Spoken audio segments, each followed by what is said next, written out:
G'day and welcome back to the Queensland Seafood Industry Association's ongoing video presentations around the reform process. Again, I have Mark Ahern with me. How are you, Mark? Yeah, great, mate, thank you. So one of the questions that's come up, and we've made the government aware of this, but we've had no formal response, is there are going to be supply chain issues with the reform process, particularly beyond the catch sector, which haven't been accounted for in this reform. What do you think are going to be the impacts for the post-harvest sector? Oh, look, I think that's one thing that the government haven't thought about. My business and my wife's business, we have 30 staff in Mark and Debbie Seafoods.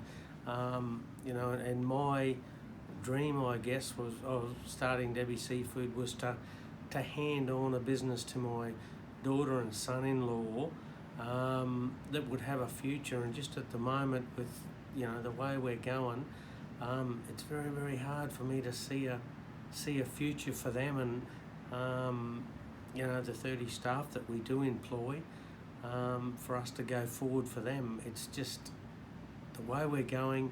It's just got harder and harder for me and Deb to access fish, and people are, particularly in the industry, people have just they're just, I don't know what it is. I get a bit emotional about this whole thing, because I put my life and effort into building Debbie Seafood, and for me to see it, there's a good chance that in the years to come we can't supply Mackay people with fish, and people have become to rely on me. Not only the public that come and get their fish every week from Deb Seafoods, but the 30 staff that I employ. It's hard for me and Deb to sit back and watch something that could potentially see the end of Deb Seafoods. Look, Mark, thank you for sharing that. I understand that this is painful, and for the sake of those that are listening, the reform process, at least from the government's perspective, hasn't taken this into account. So what would you say if you could say something to the minister about how this is going to impact you, mate?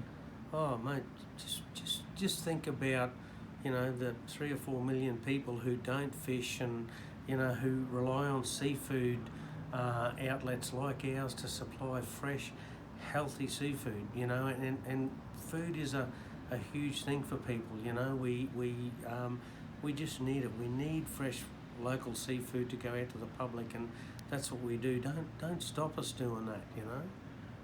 Mark, look, I appreciate your time, and I know that this is a painful subject, but the word needs to get out that this reform process is going to have impacts well beyond the catch sector. So thank you again for your time. And for the sake of those watching the video, this has been the Queensland Seafood Industry Association, and we'll be putting more of these interviews up to let the public know what's going on and provide a different story around this so-called reform process. Thanks again, Mark. Oh, thanks, Eric. Cheers.